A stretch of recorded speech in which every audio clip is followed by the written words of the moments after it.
Muito boa noite, queridos irmãos. Nós vamos começar mais um estudo bíblico. Agora também começando mais uma série de estudos. Desta feita, nós vamos caminhar no Salmo de número 119. Você já percebeu aí na mudança de slide que teve.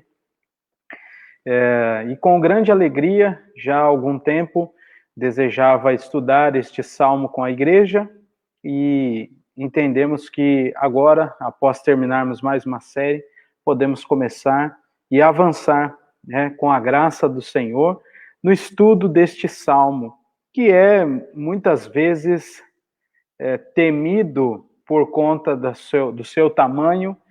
Muitas pessoas não se veem tão motivadas a estudá-lo, e eu espero que este espaço seja abençoador para mim e para você, no sentido de nós buscarmos mais recursos, mais conhecimento acerca deste, que não é apenas o maior salmo do saltério, como nós veremos, mas é um belo salmo que resume bem a nossa caminhada junto com o Senhor.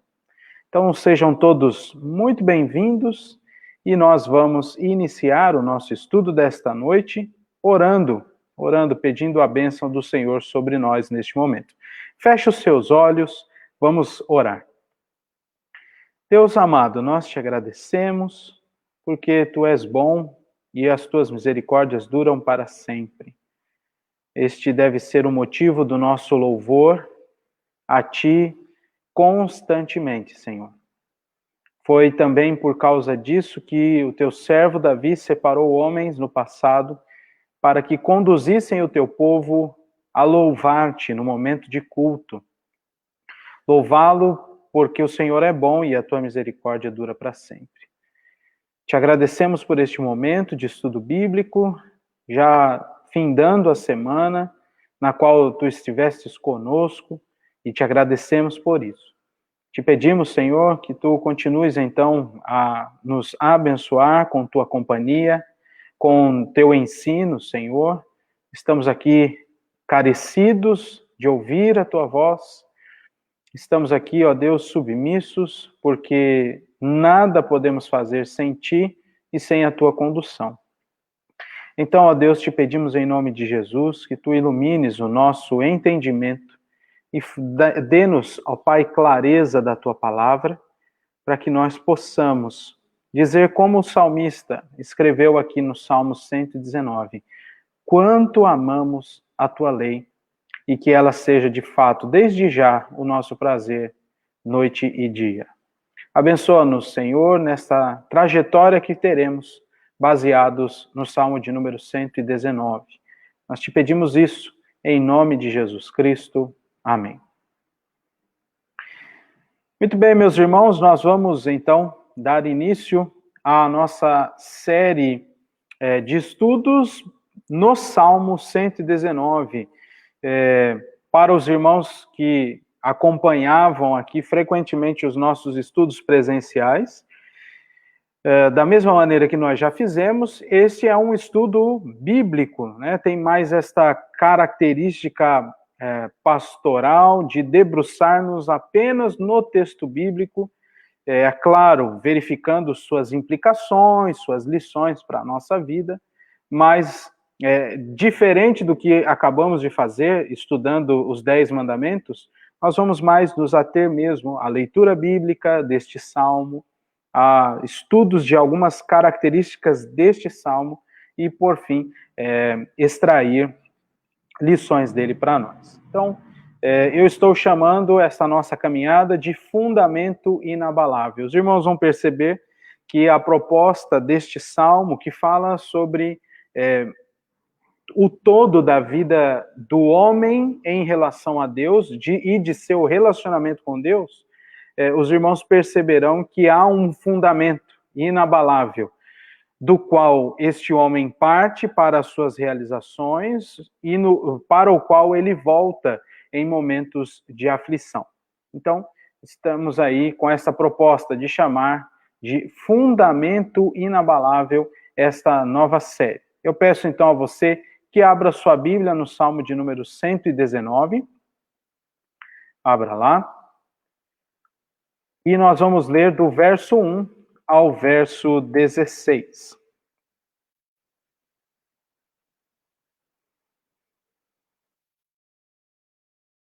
Vamos ler aí.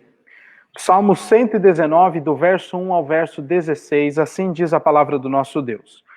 Bem-aventurados os irrepreensíveis no seu caminho, que andam na lei do Senhor. Bem-aventurados os que guardam as suas prescrições e o buscam de todo o coração. Não praticam iniquidade e andam nos seus caminhos. Tu ordenaste os teus mandamentos para que os cumpramos à risca. Tomara sejam firmes os meus passos, para que eu observe os teus preceitos. Então não terei de que me envergonhar quando considerarem todos os teus mandamentos. Render-te-ei graças com integridade de coração, quando tiver aprendido os teus retos juízos. Cumprirei os teus decretos, não me desampares jamais. De que maneira poderá o jovem guardar puro o seu caminho? Observando-o segundo a tua palavra. De todo o coração te busquei. Não me deixes fugir aos teus mandamentos. Guardo no coração as tuas palavras para não pecar contra ti. Bendito és tu, Senhor. Ensina-me os teus preceitos. Com os lábios tenho narrado todos os juízos da tua boca. Mais me regozijo com o caminho dos teus testemunhos do que com todas as riquezas. Meditarei nos teus preceitos e às tuas veredas terei respeito. Terei prazer nos teus decretos. Não me esquecerei da tua palavra. Muito bem, estamos então diante do Salmo de número 119.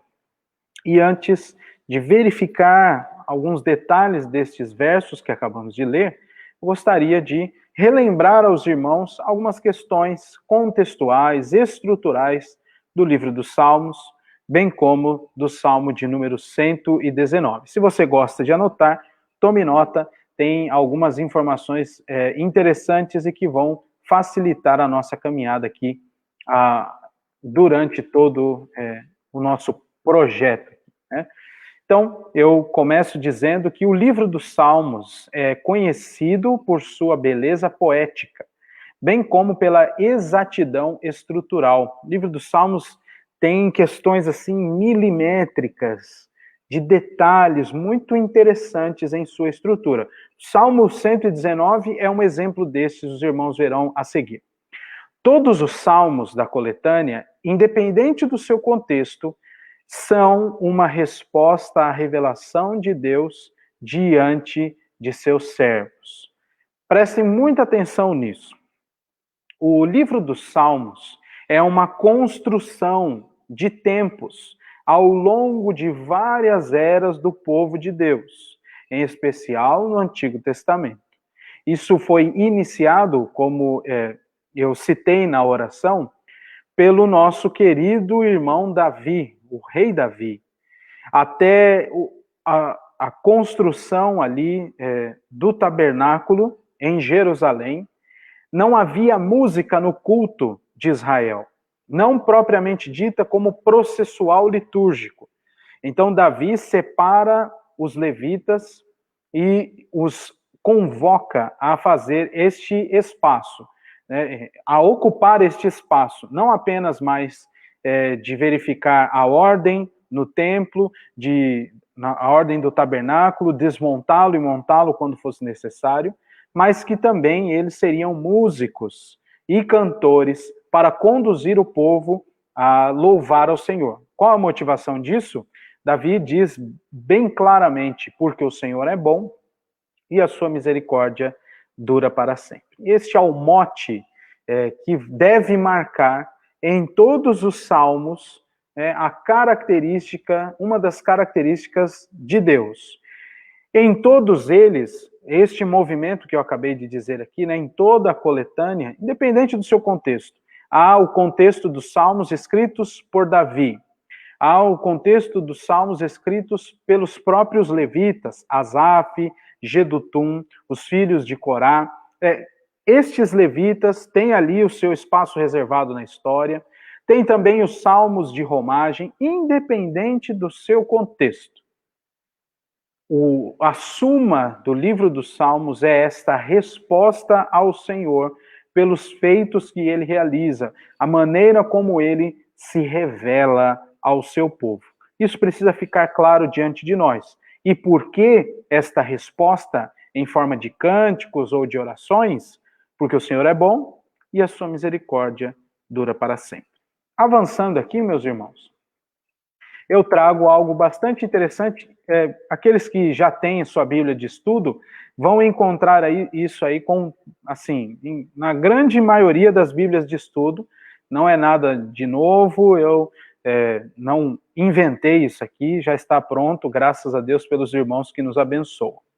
O livro dos Salmos foi, em sua constituição, separado em 5 livros menores. Há uma unidade do livro dos Salmos, mas dentro desta unidade há 5 subdivisões, como estão expostas aí.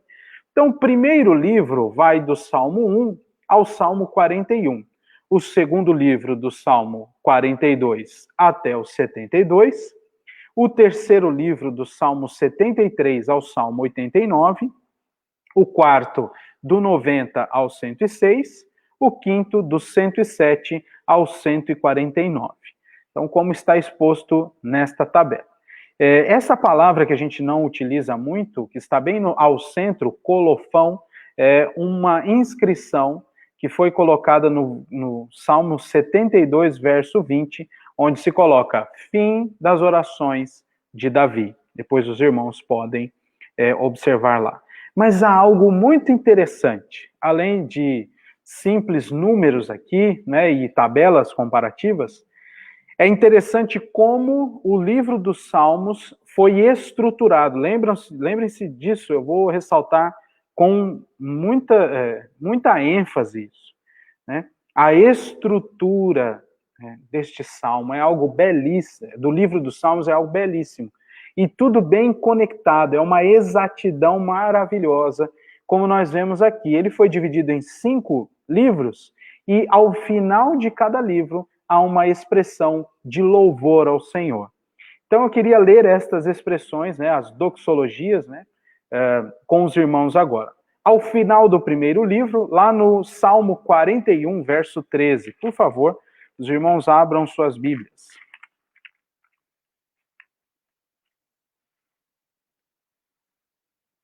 Salmo 41, verso 13.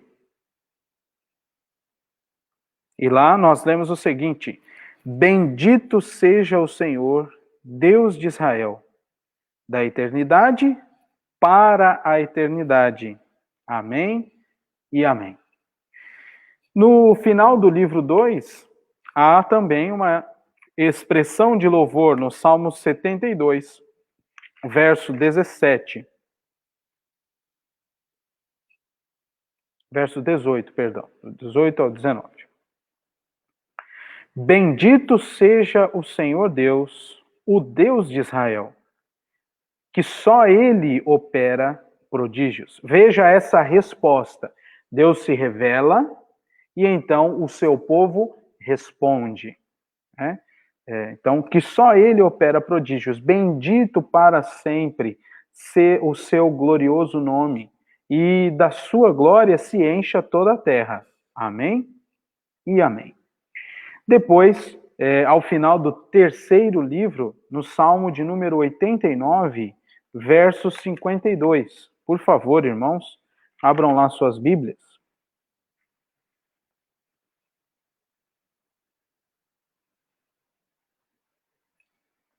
Salmo 89, 52, e aí você lê comigo: bendito seja o Senhor para sempre. Veja como essa estrutura é presente em todas as doxologias. Um louvor ao Senhor, seja bendito o Senhor, e quando, né? Até quando ele deve ser? Desde quando até quando? De eternidade a eternidade. Ou, como nós acabamos de ler, para sempre. Então, essa estrutura sempre será vista. Ao final do quarto livro, Salmo 106, verso 48.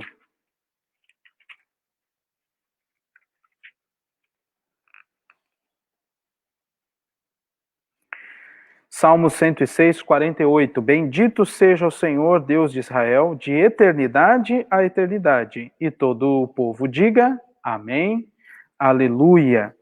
Amém, essa expressão que tem a intensidade de um juramento, de algo que é dito com reverência, com muita seriedade, não é uma pergunta, é uma afirmação, e aleluia, que a tradução mais literal seria louvado seja o Senhor. E, por fim, ao final do quinto livro, no qual, se você leu aí, no qual está o Salmo de número 119, lá, todo o Salmo de número 150 é esta expressão de louvor em resposta à revelação de Deus diante do seu povo. Então diz lá, aleluia, louvai a Deus no seu santuário, louvai-o no firmamento, obra do seu poder. Louvai-o pelos seus poderosos feitos. Louvai-o consoante a sua muita grandeza. Louvai-o ao som da trombeta, louvai-o com saltério e com harpa, louvai-o com adufes e danças, louvai-o com instrumentos de cordas e com flautas, louvai-o com símbolos sonoros, louvai-o com símbolos retumbantes. Todo ser que respira, louve ao Senhor. Aleluia. E a motivação para este louvor está aí marcada mais uma vez. É uma resposta. Nosso louvor é uma resposta, né? Ainda que utilizemos expressões de súplica, de clamor ao Senhor, de reconhecimento do seu poder, de reconhecimento da nossa humildade perante Ele, ainda assim, nosso louvor é uma resposta àquilo que Deus revelou sobre si. Então, louvai-o no seu santuário, louvai-o, verso 1 do Salmo 150, no firmamento, obra do seu poder. Louvai-o pelo quê? Pelos seus poderosos feitos, consoante a sua muita grandeza. Então, essa estrutura do livro dos Salmos fica clara, então, para nós, né? E toda essa exatidão, como eu disse, estrutural, se demonstra nessa tabela. Há outras, você pode continuar pesquisando, mas chama a atenção as motivações do livro dos Salmos sendo ainda enfatizadas por essas doxologias ao final de cada livro. Avancemos, então, para verificar algumas questões acerca do Salmo de número 119, e eu peço a você que volte a sua Bíblia para lá. Salmo 119. A partir de hoje, nós vamos começar uma sequência de estudos lá, né, no Salmo 119, o maior de toda a coletânea dos Salmos.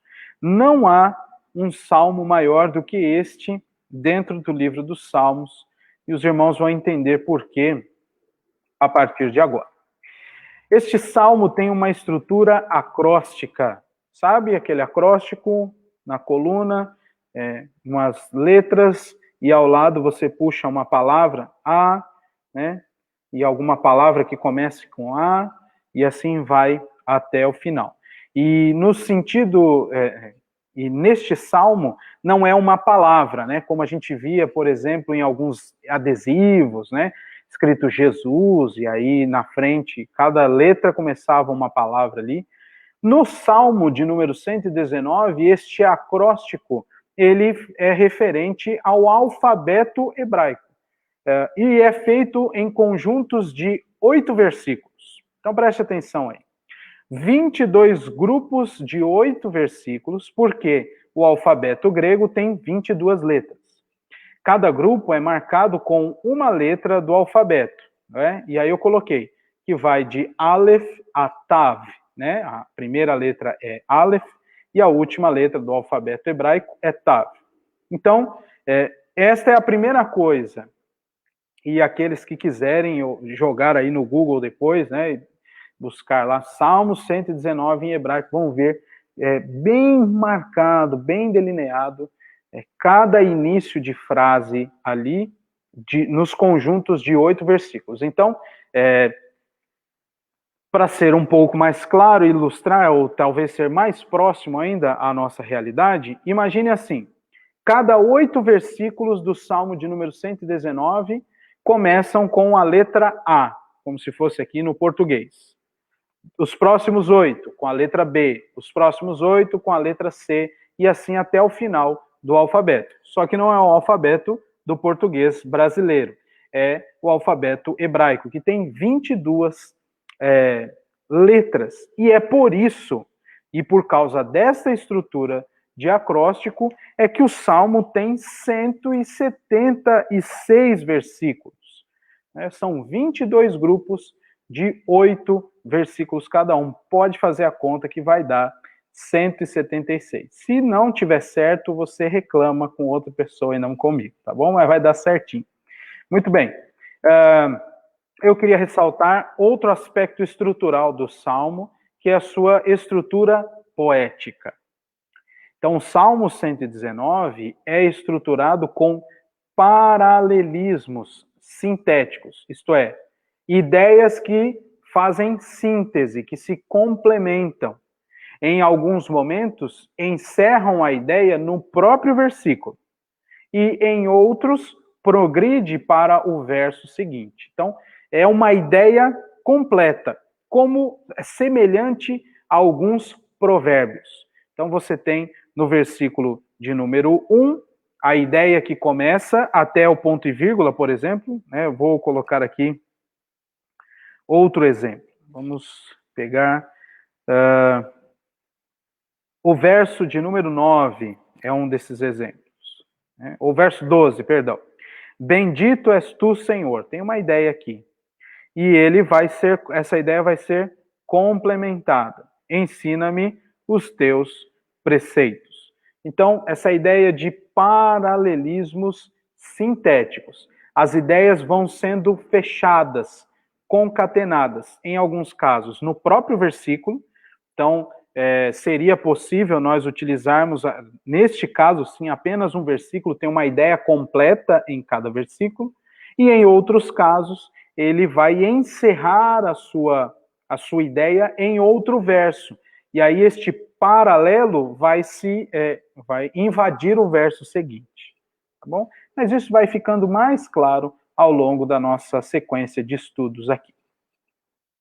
Apenas para lembrar aí aos irmãos, né, ou aqueles que já sabem, aqueles que não sabem, esse é o alfabeto hebraico lido, meus queridos irmãos, da direita para a esquerda. É o contrário nosso. Nós lemos da esquerda para a direita, é da direita para a esquerda. Então você tem lá na primeira linha, na sequência, segunda linha, sempre da direita para a esquerda, começando no Aleph e terminando no Tav.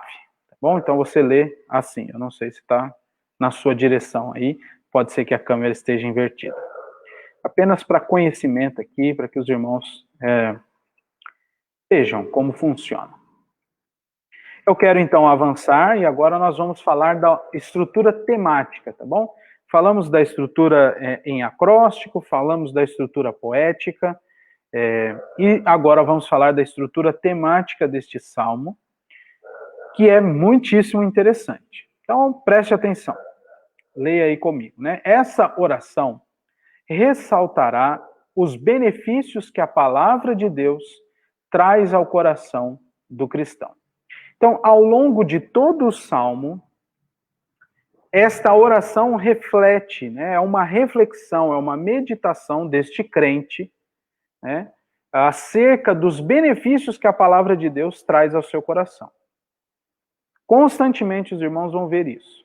Ainda que não apareça a palavra coração ou a palavra alma, serão ressaltados os benefícios que a palavra de Deus traz ao nosso coração. Isso precisa ficar claro para nós. Então, a primeira coisa, né? O salmista refere-se à sua alma algumas vezes. Vamos ler estes versículos? Primeiro no verso de número 23. Salmo de número 119, perdão. E aí ele vai falar acerca da alma dele. Verso 25, perdão. 25. A minha alma está apegada ao pó, vivifica-me segundo a tua palavra. Então, a palavra alma vai aparecer aí no verso 28. A minha alma de tristeza verte lágrimas, fortalece-me segundo a tua palavra. Depois, lá no verso de número 81, folheie a Bíblia aí comigo. Desfalece-me a alma, aguardando a tua salvação. Porém, espero na tua palavra. Nós vamos chegar lá nesses versos, se Deus assim nos permitir. E nós veremos, né, essas ideias bem fechadas, como eu já disse, no paralelismo ali, nessa síntese de ideias, nessa completude de ideias. Veja que exemplo interessante aí marcado com o ponto e vírgula.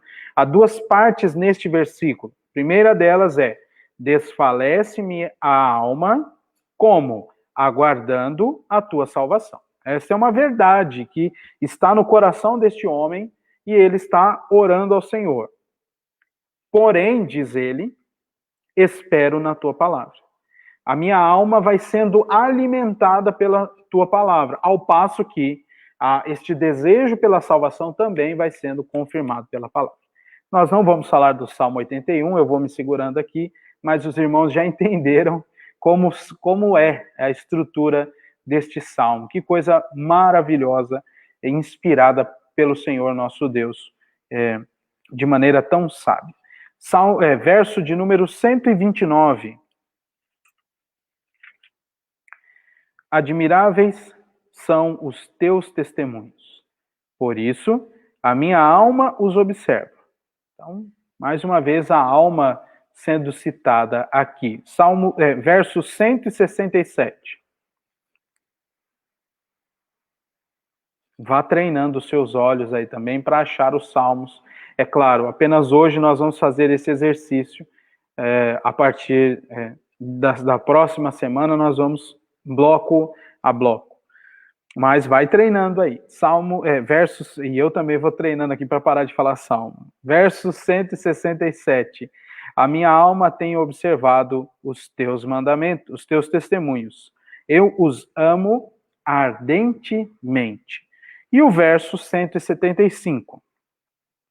Viva a minha alma para louvar-te. Ajudem-me os teus juízos. Veja de novo esse paralelo aqui sendo encerrado. Ele deseja viver para louvar ao Senhor, mas ele não vai fazer isso solto, não vai fazer isso da própria cabeça. Ele deseja que os mandamentos do Senhor, os juízos, a palavra do Senhor, que o auxilie nesta caminhada. Por isso, nós estamos dando este título da nossa série, Fundamento Inabalável. Os irmãos verão cada vez mais. A palavra de Deus é este fundamento, de onde nós partimos e para onde nós voltamos constantemente. O salmista fala também sobre sofrimento neste salmo. Fala bastante sobre sofrimento. Note a quantidade aí de versos, né? Nós já lemos o verso 25 e o verso 28. Eu queria que nós víssemos agora o verso 32.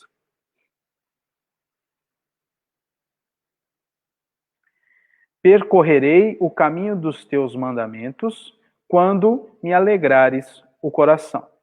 Então, até isso acontecer, ele está em momentos de tristeza, ele acabou de dizer isso anteriormente. Verso 50. O que me consola na minha angústia é isto. Olha aqui o fundamento inabalável deste homem, ou desta mulher, né? Que a tua palavra me vivifica.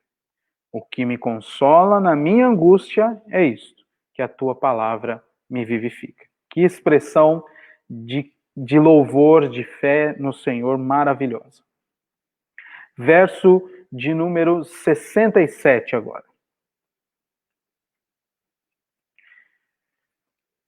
Antes de ser afligido, andava errado, mas agora guardo a tua palavra. Então, este homem passou por aflições, passou por sofrimento.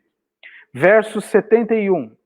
Foi-me bom ter passado pela aflição, para que aprendesse os teus decretos. Veja também como ele observa a utilidade da palavra de Deus ao consolá-lo, ao ensiná-lo, ao fortalecê-lo, mesmo em meio a dificuldades. Verso 107 agora, meus queridos irmãos. Estou aflitíssimo.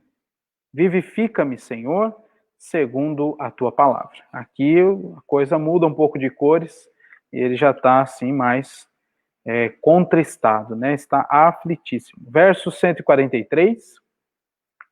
Sobre mim vieram tribulação e angústia. Todavia, os teus mandamentos são o meu prazer. Verso 153. Atenta para a minha aflição e livra-me, pois não me esqueço da tua lei. Então, ele fala durante este salmo todo sobre sofrimento.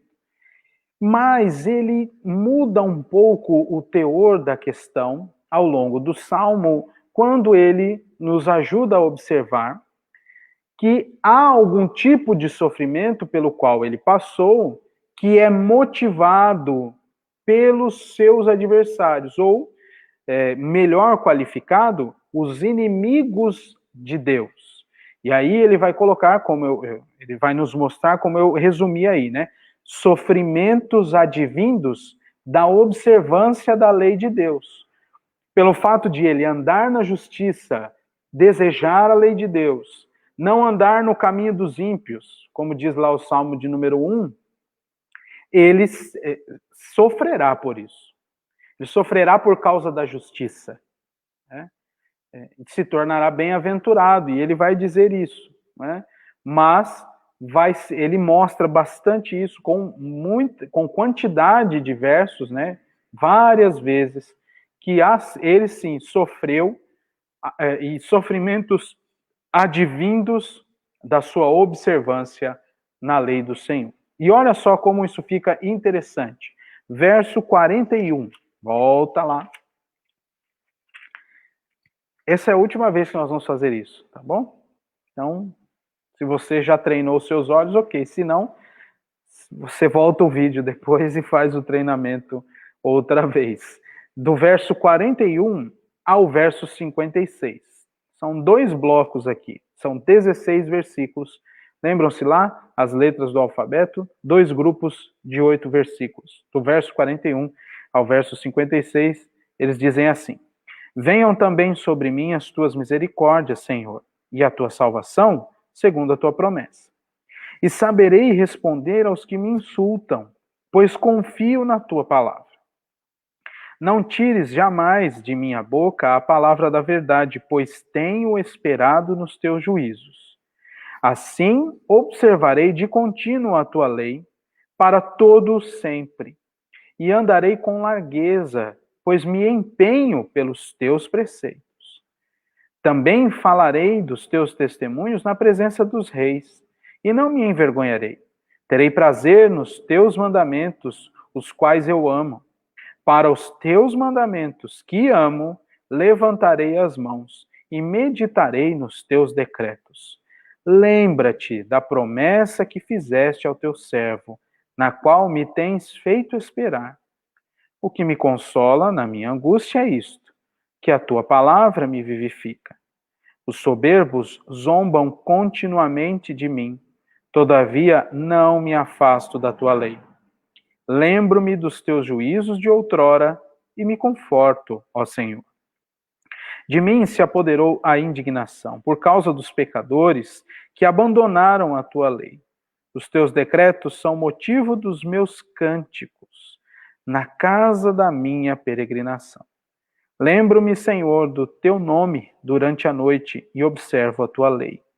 tem se dado assim comigo, porque guardo os teus preceitos. Veja só, então, esta ideia de vir sobre este homem, e a aplicação final é vir sobre nós também, sofrimentos advindos da observância da lei de Deus. E a palavra do Senhor é profícua em nos mostrar que essa é a realidade do cristão, né?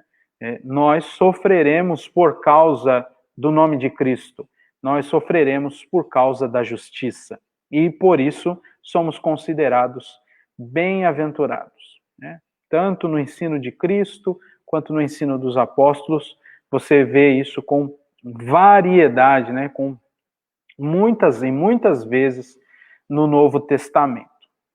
Pois muito bem, meus queridos irmãos, esta é a estrutura temática do Salmo de número 119, e agora, utilizando aí os momentos que nós temos e caminhando para o fim, eu gostaria de ver alguns aspectos interessantes de 2 blocos de 8 versículos. Nós vamos tentar ir fazendo assim, de 16 em 16, para que nós também não nos estendamos muito. E hoje nós vamos ver, como lemos no início, do verso 1 ao verso 16, nós vamos caminhar nestes salmos. Antes, porém, eu queria trazer esta citação aqui, eu vou aumentar, de um irmão chamado David Powlison, quando ele escreve sobre o sofrimento no Salmo 119. E está aí nessa coletânea de aconselhamento bíblico, no volume 8, e esse intervalo de páginas, você pode adquirir isso, e tem também os irmãos que poderiam emprestar a você, tá bom? Então, observe aí. Em todos os momentos, veremos em sua construção, a construção do Salmo 119, a relação de mim para ti, do salmista para Deus. Esta é a relação constante.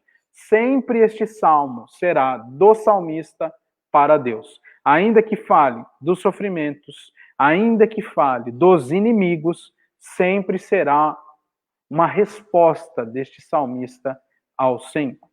E aí, veja que interessante este apontamento desse nosso irmão.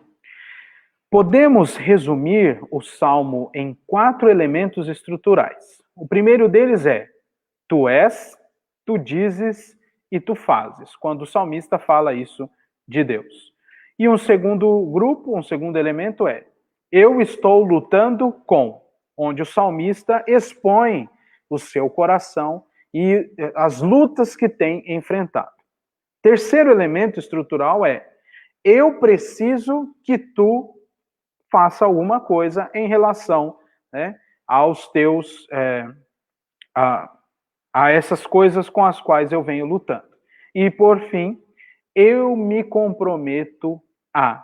E aqui, diretamente, uma citação do irmão David Powlison, que ele diz assim: é uma doce verdade a respeito da consciência cristã o fato de que você pode fazer a declaração a seguir em uma só frase, qual seja: Senhor, tu me buscas e me mostras misericórdia porque és bom. Aí é aquela parte do tópico 1. Tu és, tu dizes e tu fazes. Eu me desviei como ovelha perdida. Faz parte, então, do tópico 2.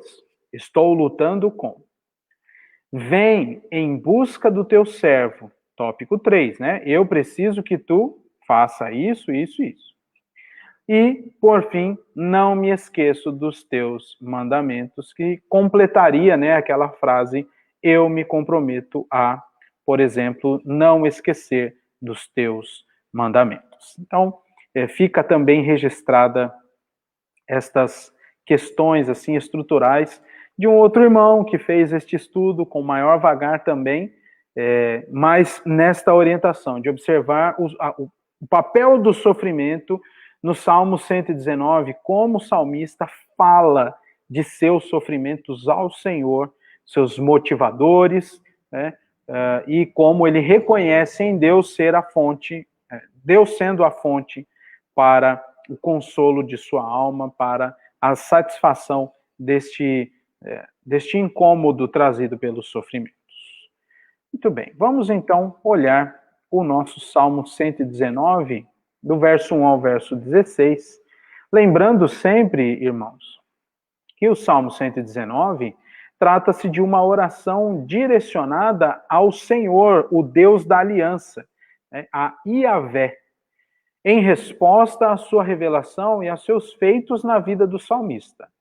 Fala também sobre sua percepção acerca da lei de Deus e dos benefícios que ela concede aos que a observam.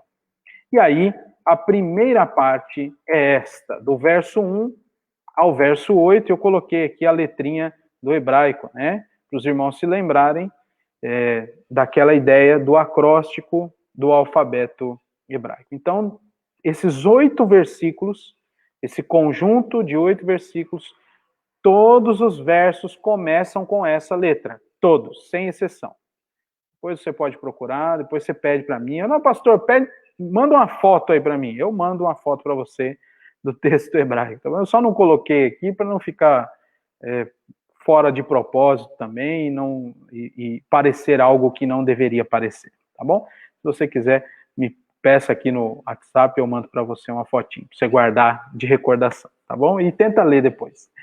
Pois muito bem, essa é a primeira etapa. Eu queria que você voltasse os seus olhos lá para os primeiros versos, para a gente olhar de novo, né? Os 8 primeiros versos. Tem aí a estrutura, então eu coloquei, eu queria que você visse a estrutura central. Qual é a parte central deste salmo? Deixa eu aumentar aqui para você. A parte central é este círculo, né? Os mandamentos de Deus. Eles são ordenados para serem cumpridos. Essa é a parte central deste primeiro bloco. Os mandamentos de Deus. Na percepção, e essa oração é esta resposta, esta confirmação do salmista em relação à lei de Deus. O Senhor estabeleceu os seus mandamentos, nós estudamos eles agora há pouco, né? Na nossa última série. Eles foram ordenados para serem cumpridos. Ponto. Quais são os desdobramentos disso? E aí vem o restante da estrutura. Na primeira parte, aqueles que andam, guardam, buscam e não praticam iniquidade se tornam bem-aventurados. Aqueles que cumprem o mandamento do Senhor. E a consequência disso tudo é que, então, estas pessoas não terão do que se envergonhar e renderão graças e cumprirão os mandamentos do Senhor. De maneira gráfica, resumida, é isso que os primeiros 8 versículos vão fazer, vão nos levar a entender.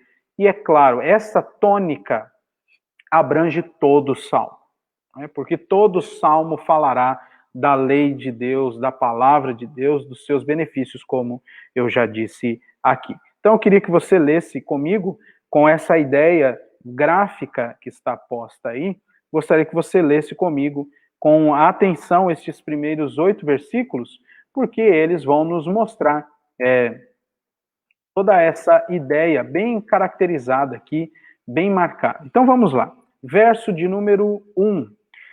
Bem-aventurados, bem-aventurados os irrepreensíveis no seu caminho. Bem-aventurados aqueles que andam na lei do Senhor.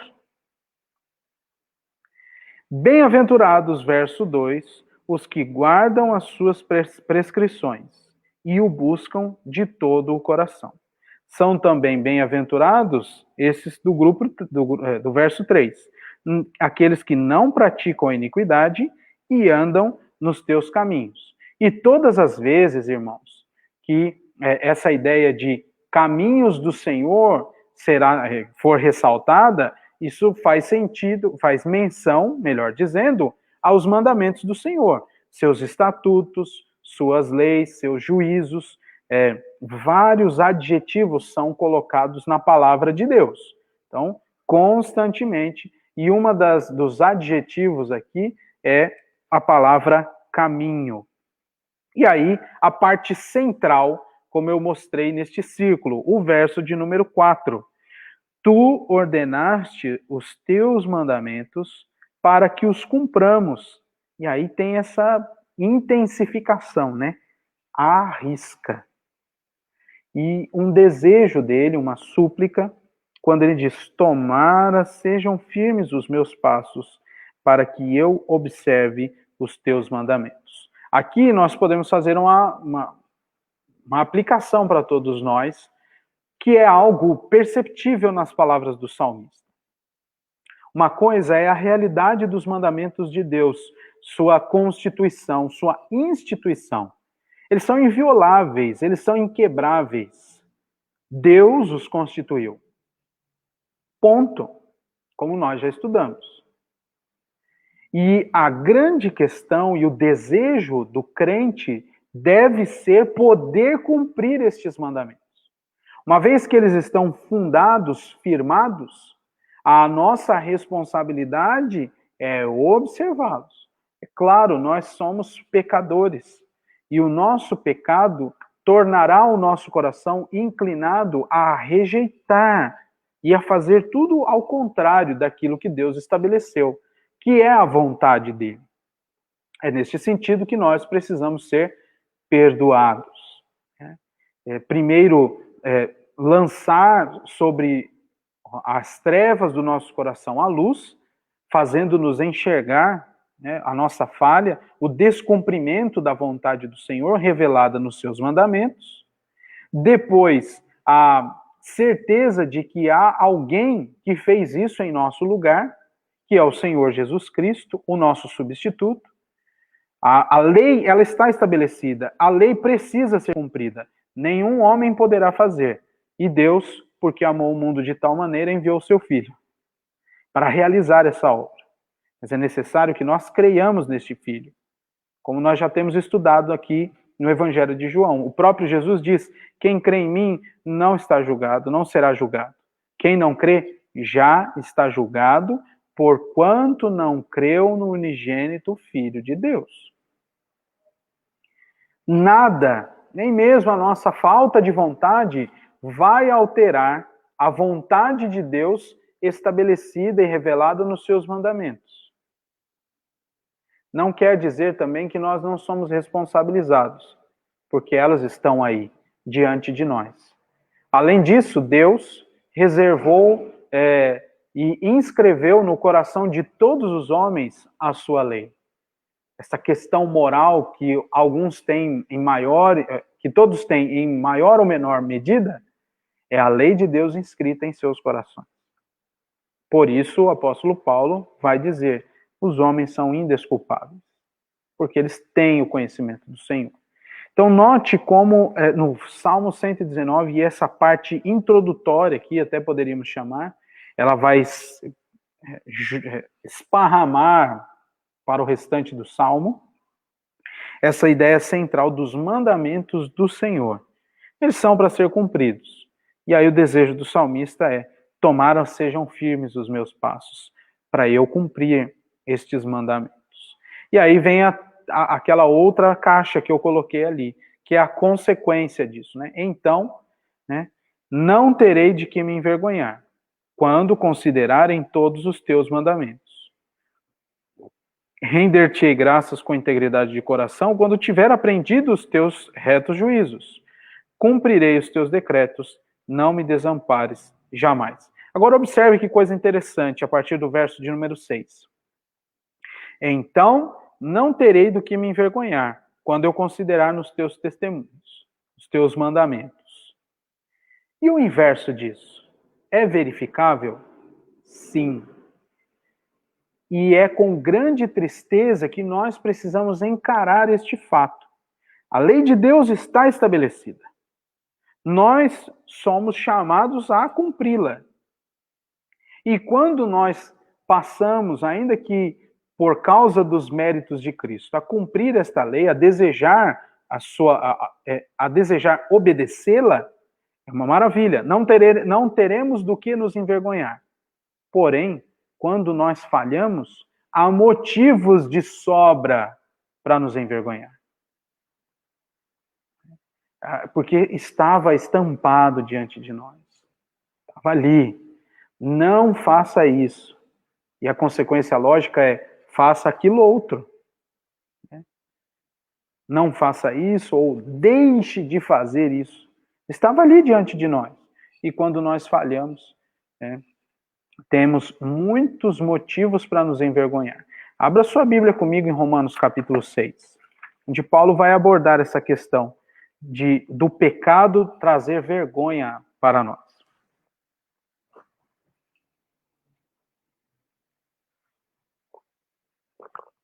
Romanos 6, a partir do verso 20, diz assim: porque quando éreis escravos do pecado, estáveis isentos em relação à justiça. Naquele tempo, que resultados colhestes? Somente as coisas de que agora vos envergonhais, porque o fim delas é a morte. Agora, porém, libertados do pecado, transformados em servos de Deus, tendes o vosso fruto para a santificação, e por fim, a vida eterna. Porque o salário do pecado é a morte, mas o dom gratuito de Deus é a vida eterna em Cristo Jesus, nosso Senhor. Então, veja como a palavra de Deus é clara em demonstrar essa estrutura para nós. E como nós, olhando daqui lá para trás, podemos enxergar o evangelho e a graça de Deus num salmo como este, o salmo de número 119. A propósito, ao longo do nosso estudo, nós veremos como o orador deste salmo tem inúmeras características que foram plenas em Cristo Jesus. Em especial, naquele trecho em que o salmista aqui vai relatar os sofrimentos que ele passou, pelos quais ele passou, por conta da guarda da lei. Nós veremos isso como é belo, agora que nós estamos do lado de cá e conseguimos olhar lá para trás. Então, esta é a primeira parte, os primeiros 8 versos, né? O primeiro grupo aqui daquele acróstico do alfabeto hebraico. A primeira letra do alfabeto já está pronta. Você pode aí ficar falando depois com seu esposo, com a sua esposa. Eu aprendi a primeira letra. Tem gente que não vai gostar muito desta sonoridade, deste som, mas a primeira letra do alfabeto é essa que está colocada aí, né? Eu vou colocar aqui. Alguns não vão gostar muito deste nome, mas está escrito aí, Aleph, tá bom? Então pode decorar, pode falar, põe nome de filho se você quiser, fica tranquilo, tá bom? Avancemos então aqui para a última parte do nosso estudo, que são aqueles outros 8 versos. Então aí está a letra, a segunda letra do alfabeto Bet, né? Eu não vou ficar todo estudo fazendo isso, tá bom? Fica tranquilo também. Ai, pastor chato. Eu não gosto de fazer essas coisas. Muito bem, eu tinha colocado a letra preta, mas ela veio branca para você forçar aí os seus olhos. Do verso 9 ao verso 16, você vê também que tem um núcleo, tem um centro destes paralelos que são colocados. Qual é o centro dele? Bendito és tu, Senhor, ensina-me. Tem um pedido, tem uma súplica. E aí, antes deste bendito, está a ideia de que a ideia central é o coração. Eu guardo os ensinos no coração. E o Senhor é bendito por isso, porque ele se revela e ele faz com que, pela ação do seu Santo Espírito, né, este ensino fique cravado em nosso coração. E a consequência disso, a semelhança dos 8 primeiros versos, é a prática. Medita e anuncia os ensinos que ele guardou no coração. Então, preste atenção. O núcleo é: o Senhor me ensina. E por isso ele deve ser louvado. Bendito és tu, Senhor. Este ensino vai para onde? Para o coração. Mas ele não fica parado no coração. Ele sobe do coração, né? Ele extrapola os limites do coração e vem para as partes visíveis, vem para a nossa prática. Eu medito, eu vivo os mandamentos do Senhor, o ensino que Ele me deu, e eu também anuncio, eu profiro este ensino, para que outros também passem pela mesma bênção que eu passei, de receber o ensino do Senhor, de ser transformados, e daí por diante. Então, veja aí comigo o versículo de número 9. De que maneira poderá o jovem guardar puro o seu caminho? Observando segundo a tua palavra. Essa é a maneira. De todo o coração te busquei. Não me deixes fugir aos teus mandamentos. De novo a palavra coração vai aparecer aqui. Guardo no coração as tuas palavras para não pecar contra ti. Bendito és tu, Senhor, ensina-me os teus preceitos. Com os lábios tenho narrado todos os juízos da tua boca. Mais me regozijo com o caminho dos teus testemunhos do que com todas as riquezas. E aí mais uma ação. Meditarei. Meditarei nos teus preceitos e as tuas veredas terei respeito. Terei prazer nos teus decretos. Não me esquecerei da tua palavra. Se você, cada um tem um método de estudo e de leitura bíblica, né? Quando vai fazer um estudo bíblico assim. Se você gosta de ver essas questões de ação, né? O que a palavra provoca, né? Que ela requer uma ação nossa, tá claro aí, e você vê no núcleo a ideia do ensino no centro do versículo de número 12, e anteriormente, como isso aponta para a questão do coração. O Senhor ensina, eu guardo no coração. Esta guarda no coração manterá, por exemplo, o caminho do jovem puro. De que maneira o jovem pode manter puro o seu caminho? Observando o seu caminho segundo os teus preceitos. Mas de onde vem isso? O Senhor é quem ensina, por isso ele deve ser bendito. E depois vem as ações, como isso sai de mim, como eu demonstro, qual é o exame depois de receber este ensino? Narrar os fatos do Senhor, verso 13. Verso 14, né? Há uma alegria em seu coração, né, e ele descansa mais nisso e agradece ao Senhor, é mais satisfeito nisso do que qualquer outra coisa terrena, né? E aí vai dizer, meditarei, verso 15, terei respeito às tuas veredas, terei prazer nos teus decretos, e é aquela ideia de paralelos, e neste caso o paralelo expande-se para o verso seguinte, e o verso 16, terei prazer e não me esquecerei da tua palavra. Por isso o Senhor é louvado, ele nos ensina, e este ensino do Senhor causa todas estas coisas em nosso coração. E graças a Deus por isso, porque até hoje ele nos ensina. Até hoje. Abra sua Bíblia comigo em João, capítulo 16. Evangelho de João, e aí nós vamos caminhar para o fim. Evangelho de João, capítulo de número 16.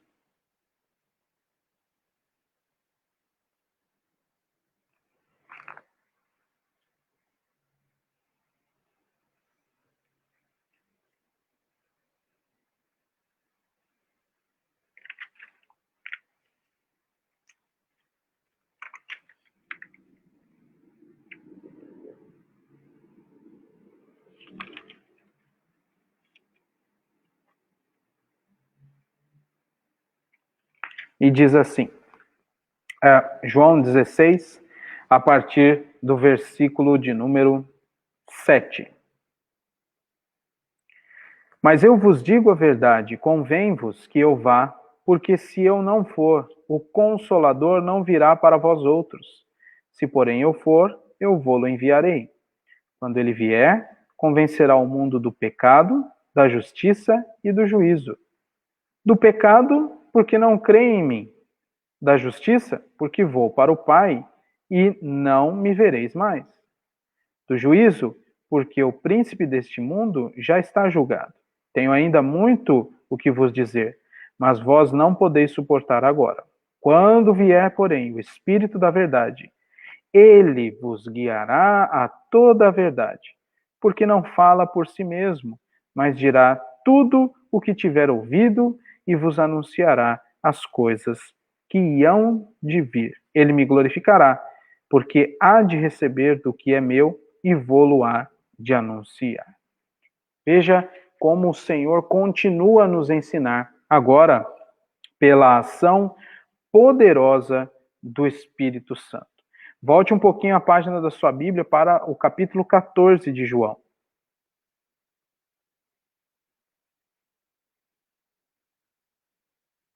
Verso de número 26.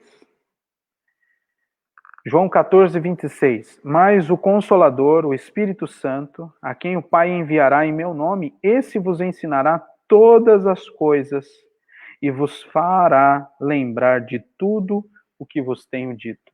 Que grande promessa, que promessa maravilhosa, a qual muitos de nós já desfruta pelo fato de sermos convertidos, termos recebido a ação poderosa do Espírito Santo. Então nós nos assemelhamos ao salmista do Salmo 119. Mesmo que enfrentemos os seus temores, enfrentemos os desafios que ele relatou aqui, nós veremos, mas além disso, nós podemos e temos a nossa vontade transformada para desejar a lei do Senhor, porque somos ensinados por ele. A nós nos cabe louvar ao Senhor, como diz o cântico, né? Tudo dedicar em ofertas suaves, agradáveis ao Senhor. Porque ele nos salvou, porque ele nos ensina. Por isso, deve estar sempre em nossos lábios o louvor dedicado a ele, porque ele é bendito eternamente. Encerrando então o nosso estudo, nós veremos aí que ao longo do Salmo 119, aprenderemos aquilo que o salmista aprendeu em seu relacionamento com o nosso Deus. O que é, né? Então eu resumo aí. A palavra do Senhor nos ensina, nos mantém puros, nos consola e nos motiva a louvá-lo por seus poderosos feitos. Que Deus nos abençoe, né? Que Deus abra os nossos olhos para ver a sua palavra e os benefícios dela, os perigos que os nossos pecados lançam diante de nós e que também possamos ter os nossos lábios abertos para louvar ao Senhor, porque Ele é bom e a sua misericórdia dura para sempre. Vamos orar ao Senhor?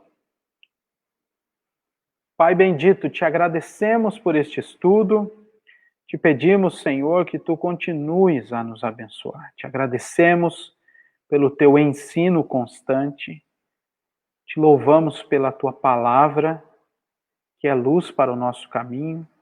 Te louvamos pela tua palavra, ó Deus, que é a vereda justa de justiça, pela qual nós devemos prosseguir. Te agradecemos pela companhia constante do Espírito Santo que nos ensina. E por isso, ó Deus, tu és bendito. E nós queremos dizer e viver assim como o autor do Salmo 119 viveu. Agradecido ao Senhor porque o Senhor se revelou a ele, e agradecido ao Senhor porque a tua palavra transforma o coração do teu povo. E te agradecemos pelo estudo de hoje, e te pedimos, ó Deus, que tu nos faças crescer em estatura, em graça diante de ti, dos homens, e que possamos, ó Deus, amar a tua lei, e que ela seja o nosso prazer todos os dias da nossa vida. Em nome de Jesus, nós oramos agradecidos. Amém. Queridos irmãos, como eu sempre digo, peço a você que leia o Salmo 119. Vai ter bastante tempo para ler, os 176 versículos, mas faça esse exercício para que às quintas-feiras, quando nós voltarmos a ele, você já tenha coisas mais frescas na cabeça, para que a gente desfrute ainda melhor deste período de estudo. Antes de encerrar, eu queria deixar aqui um aviso. No próximo domingo, é o domingo chamado de Domingo da Igreja Perseguida. Nós somos parceiros também da missão Portas Abertas, e cada ano tem aí esse dia, em geral, e no mês de setembro, onde nós trazemos aqui algumas informações da própria agência, né, missionária, acerca de nossos missionários e de nossos irmãos em Cristo nessas situações de outras etnias, de outros países. Então, mais um dia, dia da Igreja Perseguida, agora no dia 13 de setembro. Irmãos, será domingo agora. E nós não vamos, então, transmitir a escola dominical aqui, como fazemos de Balneário. Nós vamos fazer, nós vamos entrar em conjunto, né? E vamos transmitir simultaneamente a escola dominical da Igreja de Itajaí, onde terá a participação de um missionário, tá bom? Então, nós vamos ter este contato também. É importante que a nossa igreja tenha cada vez mais contato com as questões missionárias. Então, eu peço aos irmãos que participem. No mesmo horário, às 9 da manhã, nós vamos iniciar a transmissão. Você pode entrar pela página do Facebook da nossa igreja, mas estará ali a transmissão lá da Igreja de Itajaí. Não vai ser um erro nenhum da internet, tá bom? É que nós vamos fazer essa transmissão em conjunto. A temática deste ano é cristãos que vieram dos muçulmanos, né? Ex-muçulmanos, né? Pessoas que eram convertidas, né? E foram transformadas pelo Evangelho. Então participe, tá bom? Convide pessoas. A transmissão será feita pela página do nosso Facebook ali, Cristãos Ex-Muçulmanos, Dia da Igreja Perseguida, tá bom? Orem por isso também, por esta programação. E um último recado, você deve orar pelo nosso irmão Wagner, esposo da Tânia. Ele teve um mal-estar mais intenso ontem, e graças a Deus foi apenas um mal-estar, foi descartado, por exemplo, talvez ali algo que estava sugerido em exames acerca do seu coração, mas não teve nada, pela graça do Senhor. Agora fará um acompanhamento médico, então ore pela saúde dele, ore pela Tânia também, e um abraço para vocês, viu? Que Deus abençoe, e um abraço a todos os irmãos queridos que estão conosco aqui, aos nossos visitantes também. É bom tê-los sempre conosco, é bom poder estudar a palavra de Deus juntos, tá bom? Uma boa noite, um bom fim de semana para todos nós, e nos vemos então no domingo às 9 para tratar ali desta temática da Igreja Perseguida. Que Deus nos abençoe e até mais, meus queridos.